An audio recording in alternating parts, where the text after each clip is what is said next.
yeroo tokko tokkoof dhaggeeffatu qofa feeta. Daqiiqaa muraasa keessatti ustee dhukkubbii keessa kee jiru caal jettee caqasta. Waa hunda yaadda. Kaleessa maaltu ta'e? Boru maaltu uumama? Har'a hoo? Jas ammallee dhukkubbii si malee namni biraan hubanne daranuu hoggaa dabalaa deemu dhageessa. Ammallee yaaddoo keessa seenta. Ispeeshaalii fuulduratti waan uumamuuf deemu yaadda. Jireenyi kiyya ka fuulduraa akkam jetta? Ammallee dhukkubbiin numa dabala. Garuu eenyullee nan hubatu. Akkisum gaariidha. Ammas taa'ii yaadi.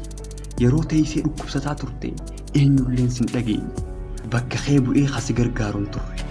Ammas yaaddoo keessaa bahuuf si malee kasi gargaaruun jiru.